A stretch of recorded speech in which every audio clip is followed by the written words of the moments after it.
해야 되는 계정기들을 사용해야 될 수도 있습니다. 차동 계정기는 마찬가지로 그 차를 가지고 계산을 한다는 얘기고요. 이런 것들은 이제 비율을 가지고 계산한다는 얘기입니다. 아까 이 부분이 비례라고 그랬죠. 비례적인 부분에서 뭔가 몇 %로 벗어나게 되면 그때 동작하는 내용들이 나와 있습니다. 그래서 87 같은 경우는 좀 어렵기 때문에 나중에 변압기 쪽에서 시간이 된다면 자세히 설명드릴 예정입니다. 그 외 전동기 쪽에는 이런 부분들에 대한 안시기호들이 있습니다. 간단하게 보시면 이제 비율 차동, 87은 비율 차동입니다. 근데 모터를 보호하다 보니까 87M이고요. 부스를 보호하면 87B고, 발전기를 보호하면 87G고, 이런 식으로 똑같은 용어를 어디다 붙이냐. 예를 들어 코에 걸면 코걸이고요. 귀에 걸면 귀걸이입니다.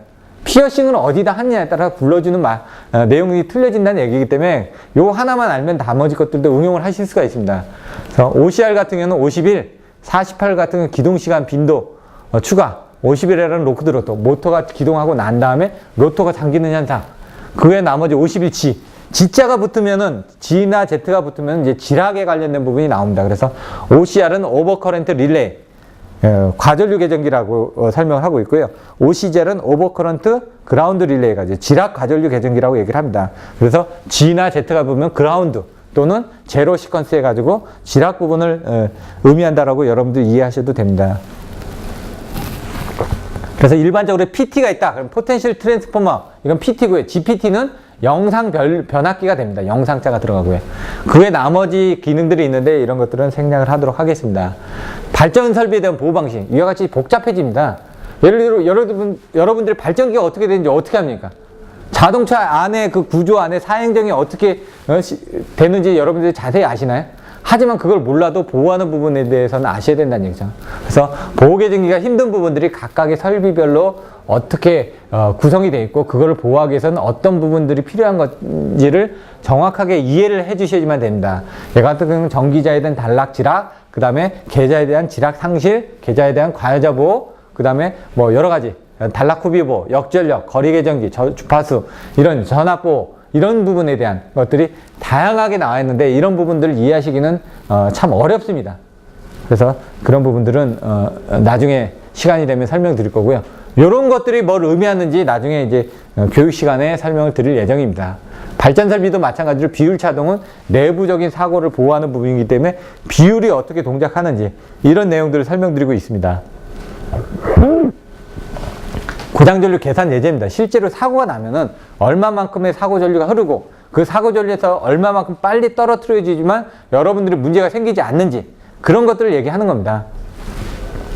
여기 펌프가 있는데 펌프에서 물을 뿜어주고 있는데 어디 물이 샜습니다. 그럼 빨리 차단해주지 않으면 물이 막 넘치겠죠. 그리고 물이 넘치지 않게끔 얼마나 빠른 시간 내에 차단을 해줘야 되는지 그런 것들을 이와 같이 수식으로 해가지고 계산을 해줍니다. 이런 것들을 전기를 하시는 분들은 기본적으로 계산을 해야 되는 고장 계산 원리에 대해서 설명을 드립니다.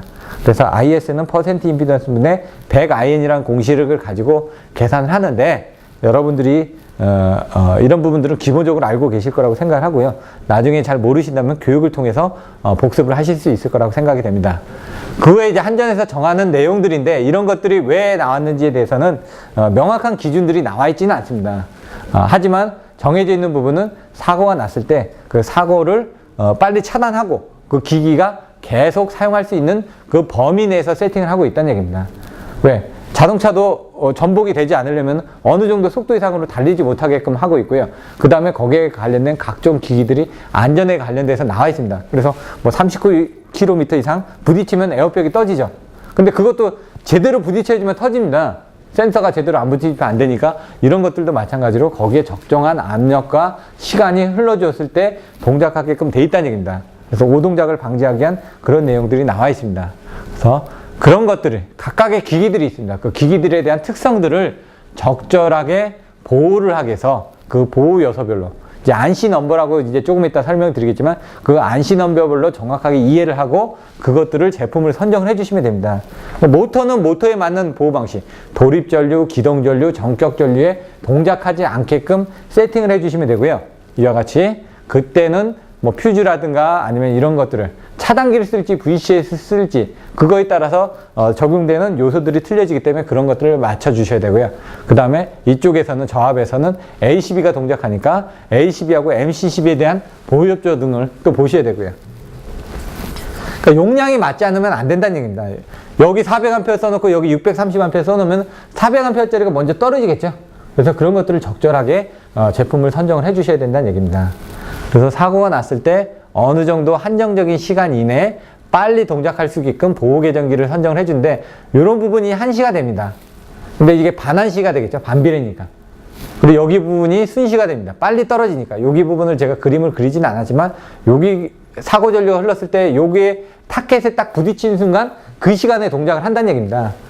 그렇기 때문에 순시는 보통 0.05초 50ms에 동작을 하고요. 이런 것들은 0.6초니까 600ms가 되겠죠. 50하고 6배는 12배 차이가 납니다. 그래서 그만큼 늦게 동작한다는 얘기입니다. 그 외에 이제 사고 전류에서 동작하는 부분들에 대해서 설명을 하고 있습니다. 그래서 그때 또 각각의 기기별로 이렇게 조정을 해줘야 되는 부분이 상위가 녹색이고 하위가 노란색입니다. 그럼 그 사이에서 검은색이 왔다 갔다 할 수 있는 범위들이 이와 같이 조정이 될 수가 있다는 얘기입니다. 나머지 이제 그 개인 홈페이지고요. 나중에 필요하신 그 질문사항이 있으면 이 개인 홈페이지에 질의사항을 남겨주시면 제가 따로 연락을 드리도록 하겠습니다. 너무 짧은 시간이었지만 이제 전체적인 내용을 한번 설명드렸고요. 그 다음에 세팜 제품 선정 방법에 대해서 안내를 해드리도록 하겠습니다. 나중에 이제 그 저희 교육으로 오시게 되면은 이런 여러 가지 이제 교육 자료를 한 200페이지 정도의 교육 자료를 가지고 지금까지 설명드렸던 이런 내용들을 다시 한번 자세히 설명을 드립니다. 그리고 그 외에 세팜 제품에 대한 것들이 어떻게 나눠진지 설명을 드리고 있고요. 여기서 보시면 이제 선정 방법들이 있습니다. 어떻게 선정을 해야 되느냐. 그럼 아까 설비별로 이제 틀려집니다. S로 시작하는 건 서브스테이션, T로 시작하는 건 트랜스포머, M으로 시작하는 건 모터, G로 시작하는 건 발전기, B로 시작하는 건 모선, C로 시작하는 건 캐패시턴트. 이런 식으로 이제 부하별로 제품 이니셜이 있기 때문에 그걸 선정을 해주시면 되고요. 그 다음에 써지는 게 이제 20, 40, 80. 이제 소형차, 중형차, 대형차별로 해가지고 그 다음에 거기에 에어백이 들어가는지, 썬루프가 들어가는지, 아니면은 ABS가 들어가는지, 뭐 이런 식으로 해가지고 여러분들 옵션을 넣어주시면 되죠. 2륜인지 4륜인지. 그래서 그런 것들을 옵션을 넣어주시려면 여기에 있는 요소들을 아셔야지만 됩니다. 그래서 그런 요소들이 뭐가 있는지 먼저 한번 설명을 드리고요. 그 다음에 그 요소들을 이용해서 제품들을 어떻게 선정하실 수 있는지 설명을 드리도록 하겠습니다. 안시라는 부분이 있습니다. 아메리카널 내셔널 스탠다드 인스티튜트에서 정의되어 있는 안시 스탠다드 디바이스 넘버가 있습니다. 이런 것들은 우리가 정한 게 아니라 이제 그 미국에서 이렇게 정해놨다는 얘기입니다. 그래서 여러분들이 쓰실 때 이 용어들을 가지고 있는 제품을 선정해 주시면 됩니다. 도너츠가 뭐냐? 그럼 도너츠가 뭔지는 여러분들 가운데 뻥 뚫린 빵을 도너츠라고 얘기합니다. 그럼 소보루가 뭐냐? 빵에 위에다 소보루가 붙어져 있는 소보루 빵이죠. 단팥빵은 뭐죠? 안에 단팥이 들어가면 단팥빵이라는 얘기입니다. 마찬가지로 이게 들어가면은 그 계정기의 요소가 된다는 얘기입니다. 그래서 27이 뭐냐? UVR. 59가 뭐냐? OVR. 50이 뭐냐? OCR. 뭐 이런 식으로. 59가 뭐냐? OVR. 이런 식으로 이제 용어들이 나옵니다. 87. 아까 얘기했던 87은 디퍼런셜 릴레이. 이런 식으로 이런 용어들을 여러분들이 알아셔야지만 그 제품들을 선정해 주실 수가 있다는 얘기죠. 그래서 대략 1부터 99까지의 숫자가 있는데 대부분 95번까지만 쓰고 96번부터는 사용자화가 가능합니다. 그래서 여러분들이 쓰시는 보호계정기 요소는 20개를 넘지가 않습니다. 일반적으로 정기적인 부분에서는 20개만 알아도 똑똑한 겁니다. 근데 이제 각각 한 개의 요소가 이제 어렵다 보니까 20개를 정확히 아는 것도 어렵습니다. 그래서 나중에 보시면은 이런 안시 넘버를 보시면 되고요. 그 안시 넘버들은 이와 같이 설명이 되어 있습니다. OCR도 여기 숫자가 뭐가 붙느냐에 따라서 여기 과전류 계정인데 G가 붙으면 지락 과전류 계정기, L이 붙으면 교류 과전류 계정기, 그 다음에 P가 붙으면은 1차용 프라이머리 과전류 계정기, 이런 식으로 S가 붙으면 세컨더리 과전류 계정기, 이런 식으로 용어를 쓰고 있습니다. 1차 측이냐 2차 측이냐 어디냐에 따라서 첨자에 따라서 틀려지기 때문에 52는 차단기 이런 식으로 있고 50은 이제 순시, 지락이 붙으면은 G자가 붙으면 지락 이렇게 되어 있고요. 그다음에 27 같은 경우는 여기 보시면은 UVR로 되어 있을 겁니다. 언더 볼테이지 릴레이. 여기 보시면 27도 종류에 따라서 틀려지죠. 그래서 전압이 떨어지면, 물의 압력이 떨어지면 제대로 동작할 수가 없겠죠. 그래서 물의 압력이 떨어지면 뭐 기기도 제대로 못 동작하겠죠. 그래서 그런 것들에 의해서 동작하는 거. 물의 압력이 높을 때 UVR 같은 경우이 아닌 OVR 같은 경우는 물의 압력이 높으면 어떻게 되지? 압력이 세면 어떻게 됩니까?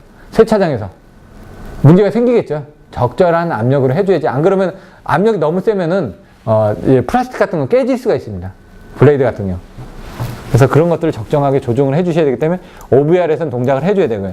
이런 안시 넘버에 대해서 이제 설명을 드립니다. 27은 UVR, 59는 OVR. 그럼 59N은 뭘까요? OVGR이 된다는 얘기입니다. OVR에 G자만 붙으면 된다는 얘기죠. 그건 이제 64하고 같이 설명이 되어지고 있고요. 50은 순시, 51은 한시, 50에 51G는 지락 과전류 계정기 이렇게 설명을 하고 있습니다. 그에 뭐 87은 비율 차동 계정기, 21은 거리 계정기, 뭐 40은 계좌 상실 계정기, 32P는 역전력 계정기, 뭐 60은 전압 평형 계정기, 뭐 PT 피주페일 계정기 이런 식으로 여러 가지 용어들이 많이 나와 있습니다. 그래서 그런 부분을 다 설명드리기는 힘들고요. 여러분들이 나중에 기회가 되신다면 그런 요소들을 맞춰서 여기 나와 있는 안시 넘버를 가지고 있는 요소에 맞게끔 계정기를 선정을 해주시면 됩니다. 세팜의 브로셔를 보시면은 이와 같이 나와 있습니다. 아까 설명드렸던 것처럼 2040은 이런 외형을 가지고 있고요. 80은 외형이 이렇게 나와 있습니다. 그래서 미믹 타입의 그런 외형들도 나와 있고요. 여러 가지 내용들에 대해서는 살펴보시면 될 것 같고요. 디스플레이가 달려있는 모델도 있고 안 달려있는 모델도 있습니다. 그 외에 이제 구성들이 어떻게 되어 있는지 나와 있습니다. 그래서 하드웨어적인 특성들은 이렇게 나와 있는데 이런 부분들은 시간 관계상 설명을 하겠습니다. 어차피 여러분들이 자동차를 사실 때 이 자동차가 서스펜션이 어디 건지 이런 것들을 구별을 안 하시거든요. 근데 이제 예를 들어 이게 몇 cc다 이건 아시죠? 문이 몇 개다. 이게 5도어인지 4도어인지 아니면 속도가 얼마까지 가는 건지 이런 것들은 아셔야 된다는 얘기죠. 그래서 그런 것들만 아시고 나머지 것들은 몰라주셔도 된다는 얘기입니다. 그래서 그런 내용들에 대해서는 나중에 추가적으로 설명을 드릴 거고요. 이런 것들은 이제 구성하는 방식에 따라서 어떻게 되는지 20은 이제 2륜, 40은 4륜, 80은 이제 그 4륜에서도 여러 가지 기능이 다 된다는 얘기입니다. 그래서 그 대형차도 보시면 싼 모델이 있습니다. 뭐 소나타 2000cc라고 해서 2500cc라고 해서 다 좋은 게 아니라 그냥 뭐 에어백도 안 달려있고 싼 모델들이 있다는 얘기죠. 그래서 얘들도 그런 모델들이 있습니다. 그래서 적정한 제품을 선정을 해주시면 된다는 얘기고요. 그 제품을 선정할 때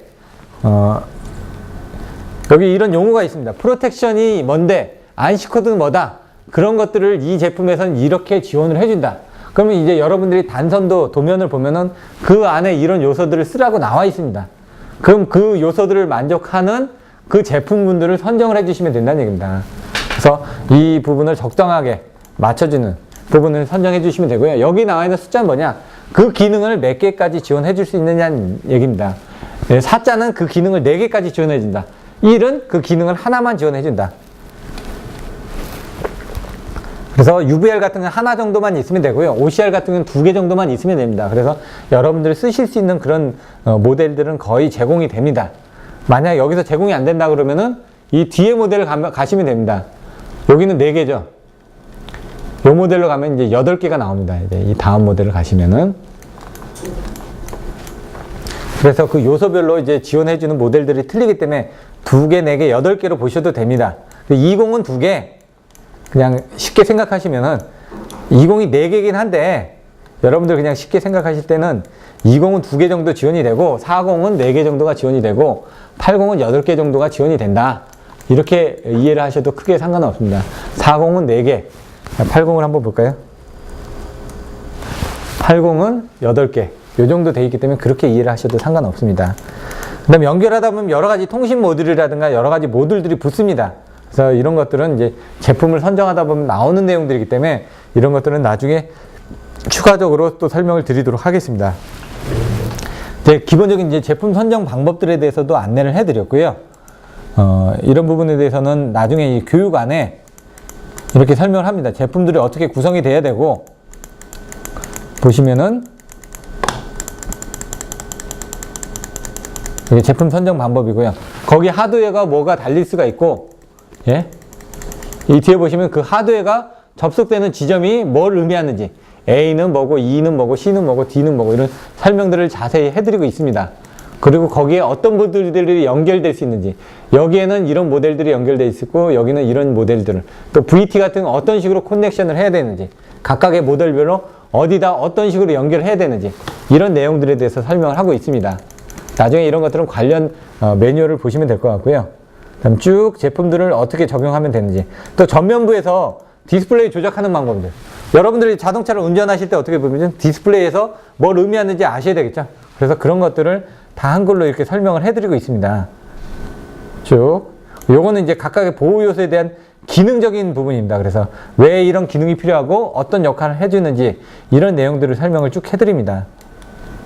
그러고 나서 이제 실제로 연결했을 때는 어떻게 세팅을 해야 되는지, 여러분들이 이제 자동차를 정비하러 가면은 정비하는 사람들 어떻게 하죠?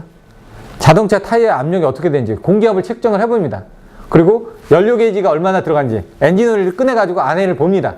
그래서 오일의 상태가 어떤지, 점도가 어떤지, 얼마나 시커매졌는지, 그리고 또 로더 같은 걸 연결해가지고 연결해서 이제 기능 진단을 한다는 얘기죠.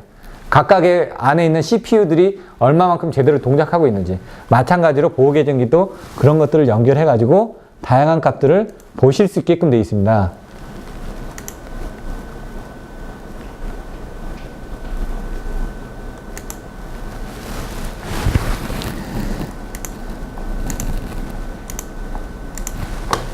자, 그렇게 되어 있고요. 그 다음에 이제 뒤쪽에 가서 보시면은 전면부에서 이제 조작하는 버튼별로 뭘 버튼 누르면 어떤 내용이 나오는지 이런 설명서들도 있습니다. 그리고 맨 뒤에 가서 보면 통신에 대한 연결 부분들을 어떻게 해야 되는지 내용들이 나와 있습니다. 그래서 이런 것들은 이따가 간단하게 통신 부분도 데이터를 보실 수 있는 방법에 대해서 안내를 해드리도록 하겠습니다. 이제 전체적인 부분을 간단하게 설명을 드렸고요. 이제 실질적으로 이제 세팜을 직접 연결해서 시뮬레이션을 할 겁니다. 근데 시뮬레이션 하기 전에 세팜이라는 계정기가 어떻게 동작을 하는지 기본적인 내용을 한번 설명드리겠습니다. 줌인을 해서 이제 앞에를 보시면요. 아까 보셨던 것처럼 사고 전류가 흐르면 그 사고 전류에 대해서 검지를 해가지고 동작을 하게끔 되어 있습니다. 여기를 보시면은 이게 차단기입니다. 빨간색으로 이루어진 부분이. 그래서 지금 사실상 전류가 흐르고 있는데 전류가 꺼질 때는 이런 부분을 버튼 누르면 이제 녹색으로 바뀝니다. 전류가 꺼지면서 아까는 이렇게 되어 있었다고 하면 꺼지면 이렇게 됩니다. 그럼 꺼졌다는 얘기죠. 통전하면 이렇게 되고 그런 식으로 이제 붙었다 떨어졌다를 해줄 수 있다는 얘기입니다. 자체적으로. 이제 붙어 있는 상태에서 여기 전류가 급격하게 흐르게 됩니다. 그럼 전류를 급격하게 흘려주게 되면 여기서 감지를 해가지고 조금 있다 이 차단기가 떨어지게 됩니다. 그 부분을 보실 수 있다는 얘기죠. 그럼 제가 전류를 돌리겠습니다. 그러면 이 전류가 급격한지 아닌지에 따라서 얘가 동작하는 시간이 틀려질 겁니다. 근데 지금 세팅 값은 조금 더 한 1초, 2초, 3초 정도에 떨어뜨리게끔 세팅을 해놨습니다. 그러면 전류를 올려주게 되면 1초, 2초, 3초 딸깍하고 떨어졌죠. 그러면 이제 사고가 난 상태에서는 다시 투입을 못하게끔 되어 있습니다. 사고를 제거하기 전에는. 그래서 사고를 제거해 주더라도 여기서 어떻게 세팅했는지, 펄스로 세팅해야 되는지, 레칭으로 세팅되어 있는지에 따라서 이 사고를 지속을 시킬 수가 있습니다. 지금 아무리 눌러도 안 들어갑니다. 근데 이 사고를 이제 해제를 시켜줘야 돼요. 사고를 이렇게 딱딱 해제를 시키고 나면은, 그 다음에 투입을 하면은 얘가 이렇게 들어가게끔 되어 있습니다. 이런 식으로 이제 그 보호계정기가 하는 역할은 그 지점에서 전압이라든가 전류의 어떤 이상 현상을 감지를 해가지고 문제가 생기면 차단기를 떨어뜨리는 역할을 해준다는 얘기죠. 근데 이게 차단기가 떨어졌다는 걸 상부에 올려주는 겁니다. 예를 들어 지금 자동차를 운전하다가 자동차가 도난이 되면 어떻게 되죠? 그 안에 GPS 안테나 있어가지고 그걸 쫓아가서 자동차가 도난이 됐다는 걸 안다는 얘기죠. 예를 들어 이제 외국에 가면 자동차가 도난이 되면은 그 안에 무선으로 날려가지고 시동이 꺼지게 합니다. 시동을 킬 수가 없다는 얘기죠. 그런 식으로 얘들도 마찬가지로 그런 기능들을 가지고 원방에서 통신을 통해서 리모트로 차단기도 제어할 수 있고 이 제품에 대한 특성들을 가져가서 볼 수가 있다는 얘기죠. 그럼 직접 연결해서 실질적으로 이 안에 어떤 데이터들을 볼 수 있는지 설명을 드릴 거고요. 그 다음에 실제로 연결해서 통신으로 이 차단기를 떨어뜨려 버리고 또 통신으로 이 차단기를 또 붙여 보겠습니다. 그러니까 통신으로도 다 가능한 부분이니까 먼저 연결해서 볼 수 있는 부분에 대해서 설명을 드릴 텐데요. 전면부에 보시면 이렇게 SFT 2841이라는 세팜 연결용 소프트웨어가 있습니다. 이걸 클릭하셔가지고 이제 통신을 통해서 연결합니다. 근데 통신을 통할 때는 주의할 게 통신에 대한 번지가 똑같아야지만 통신할 수가 있습니다. 그래서 세팜의 전면부하고 지금 PC를 연결해 놨는데요. 더블 클릭한 다음에 네트워크로 연결이 가능하고 단독으로도 연결이 가능합니다. 여기 보시면 이게 단독으로 연결하는 거. 요건 네트워크로 연결하는 겁니다. 지금 PC하고 셋팜을 다이렉트로 프론트로 연결했습니다. 물론 시리얼로도 연결이 가능합니다. 그때는 이제 다른 방식으로 해주셔야 되는데, 요걸 연결하면 얘가 어떤 번지를 가지고 이제 연결합니다. 지금 디스커넥트 돼 있죠? 열심히 지금 통신을 하고 있습니다. 통신이 어느 정도가 되면은 이제 거기 있는 데이터를 가져오게 됩니다. 그럼 거기 안에 있는 상태를 보실 수가 있다는 얘기죠. 이런 것들이 이제 세팅되어 있는 값이라는 얘기죠. 요거는 그 안에 이제 스패너 같은 경우는 그 고장 상태 같은 걸 볼 수 있다는 얘기입니다. 간단하게 한번 보여드리면은 어떤 이름으로 어떤 제품들이 연결되어 있는지, 여기는 CT가 어떻게 연결되어 있고 PT가 어떻게 연결되어 있는지, 여기는 어떤 제품들이 어떻게 세팅되어 있는지, A 접점인지 B 접점인지, 그리고 여기서는 그 보호 계정기가 어떤 식으로 세팅되는지, 아까 설명드렸던 것처럼 ICVIT의 베리인버스죠. 베리인버스로 세팅되어 있고 디피니티는 세팅이 안 되어 있습니다. 죽여져 있죠. 온, 오프 돼 있는 상태라든가 차단기 트립 상태라든가 거기 아웃풋이 어디로 나가고 LED가 뭐가 나가고 그 다음에 알람 메시지가 뭐로 뜨는지 동작하는 지점은 어딘지 이런 것들이 다양하게 나와 있습니다. 그래서 OCR이 뭔지, OCGR이 뭔지, 46 역상이 뭔지, 67 SGR이 뭔지, 32 역전력이 뭔지, UVR이 뭔지, 59 OVR이 뭔지, OVGR이 뭔지, 결상이 뭔지, 주파수가 뭔지 이런 것들을 여러분들이 내용을 아셔야지만 이 안에 구성 요소들을 세팅하고 조정을 해 주실 수 있다는 얘기입니다. 그에 뭐 여러 가지 이퀘이션을 넣어줄 수도 있고 방정식에 의해서 여러 가지 그 세팅되어 있는 값을 조정을 해 주실 수가 있습니다. 여기서 아웃풋 상태, 인디게이터, 이벤트 같은 상태를 해 주실 수도 있고요. 여기 테스트로 되어 있는데 이걸 더블 클릭해 가지고 지금은 이제 전송 중이기 때문에 안 되고요. 조금 이따 보시면 이걸 더블 클릭해 가지고 원하는 값으로 여러분들이 커스터마이징도 해 주실 수가 있습니다. 이제 스패너 마크로 가서 보시면요. 스패너 마크에서는 지금 문제가 생기지 않았기 때문에 어떤 문제가 없는데 만약 문제가 생겼다. 그러면 안전벨트 안 매면 앞에서 소리 나면서 띵띵띵띵 소리 나면서 안전벨트 불 들어오죠. 마찬가지로 얘들도 그런 부분을 보여주고 있습니다. 상태 접점, 인풋 아웃풋이 어떻게 되어 있는지 이런 내용들을 또 보여주고 있고요. 차단기를 동작하게 되면 여기 지금 요게 변합니다. 제가 앞에서 잠깐 차단기를 꺼보겠습니다. 끄게 되면 뚝딱 하니까 이게 뚝딱 하면서 바뀝니다. 바뀌었죠? 차단기를 다시 집어넣으면 또 바뀝니다. 이런 식으로 외부에서 받아들이는 상태를 통신으로 RS232 통신을 하다 보니까 좀 느립니다. 뚝딱 이렇게 정도로 나옵니다. 리모트 상태, 어떤 사고가 발생되면 여기에 각종 상태들이 올라오게 됩니다. 그럼 상부에선 이 방에 불이 들어오면 예를 들어 호텔 방에 사람이 들었는지 안 들었는지 어떻게 알죠? 키를 꽂으면 안다는 얘기입니다. 마찬가지로 얘들도 그 누군가 들어와서 키를 꽂는 순간 저 위에서 안다는 얘기입니다. 불이 켜져 있든 말았든 그건 난 모르겠다. 그 방에 사람이 들어왔는지 안 들어왔는지 센서로 안다는 얘기죠. 얘들도 각각의 기능들이 동작하면 그 안에 불이 켜지게끔 되어 있습니다. 그럼 상부에서는 그 방에 불이 들어오면 뭐가 동작했다는 걸 알고 조치를 하면 되게끔 되어 있습니다. 그 외에 뭐 메타링을 할 수 있는 방법들도 있고 여러 가지 뭐 파형들도 다운로드 받으실 수가 있습니다. 이런 것들은 시간 관계상 생략하고요. 여기서는 테스팅을 통해서 지금 차단기가 들어와 있습니다. 앞에 보시면 1번은 차단기를 트립을 시켜줄 수가 있습니다. 여기 자세히 보시면 차단기가 들어와 있는데 빨간색으로 제가 1번을 내보내면은 차단기가 딸깍하고 떨어집니다. 근데 모든 것들은 패스워드가 걸려 있습니다. 슈나이더는 패스워드는 0000입니다. 딸깍 소리가 났죠? 여기 보시면 딸깍하고 떨어졌네. 이제 제가 또 원방에서 아웃풋 11번이 이제 클로즈 시그널입니다. 11번을 보내주게 되면 딸깍하면서 다시 차단기가 또 붙습니다. 딸깍하고 붙죠. 소리가 나죠. 이런 식으로 해가지고 원방에서 차단기를 온오프를 할 수가 있습니다. 근데 보호 계정기는 대부분 리모트에서 온오프 제어를 하지는 않습니다. 왜냐하면 위험하기 때문에. 사람이 거기서 작업을 할 수도 있습니다. 그래서 판넬에 가시면 로컬 리모트 스위치가 있기 때문에 로컬로 놓은 상태에서는 리모트에서 시그널이 들어가도 얘는 동작하지 않게끔 해야 됩니다. 왜 사람이 작업하고 있는데 거기서 전기를 넣어보십시오. 그럼 안에서 사람이 감전이 되겠죠. 뭐 우스갯소리로 통닭구이가 된다고도 얘기를 하는데 위험할 수가 있기 때문에 그런 것들은 실질적으로는 잘 사용하지는 않습니다. 이런 기능들이 있고요. 그 외에 이제 여러 가지 부분들이 있습니다. 뭐 하드웨어적인 부분, 소프트웨어적인 부분도 있는데 로직을 넣을 수도 있고요. 파형을 또 다운받아서 보실 수도 있고요. 여러 가지 기능들이 있는데 마지막으로 지금 설명드린 건 모드버스로 이제 통신을 통해서 데이터를 보는 겁니다.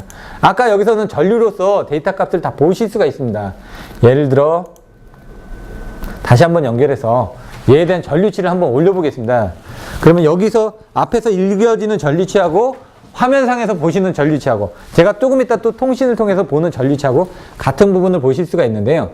여기서 메터링을 하실 수가 있습니다. 그래서 전류를 제가 조금만 올려보겠습니다. 전류 값이 지금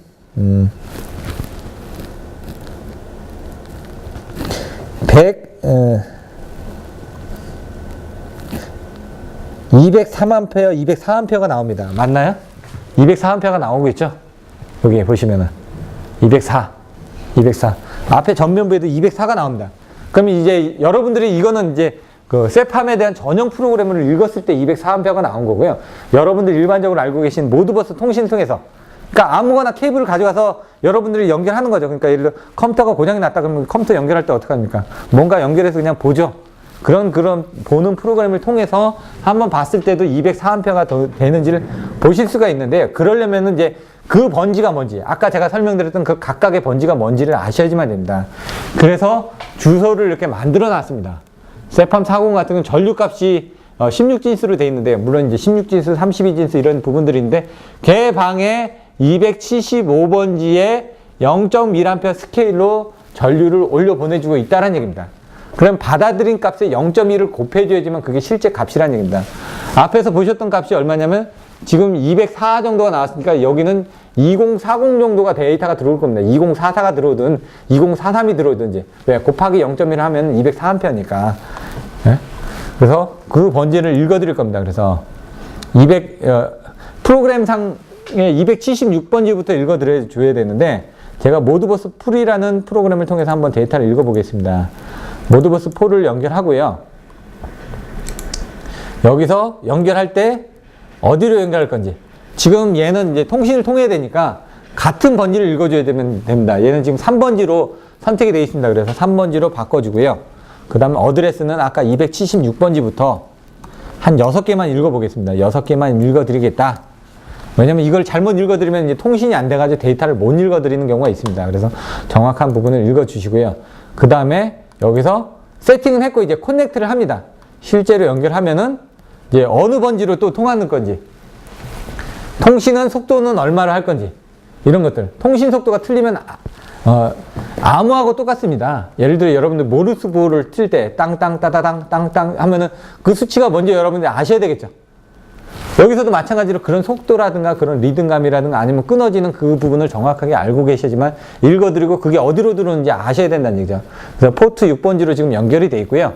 그 다음에 이런 통신 속도로 통신하게끔 되어 있습니다. 그래서 제가 이렇게 연결하면은 그때부터는 그쪽에서 데이터를 끄집어 올라오게 됩니다. 아까 설명드렸던 것처럼 2040, 2043, 2035 이렇게 바뀌어지죠? 통신을 통해서 지금 데이터를 끌고 올라오는 겁니다.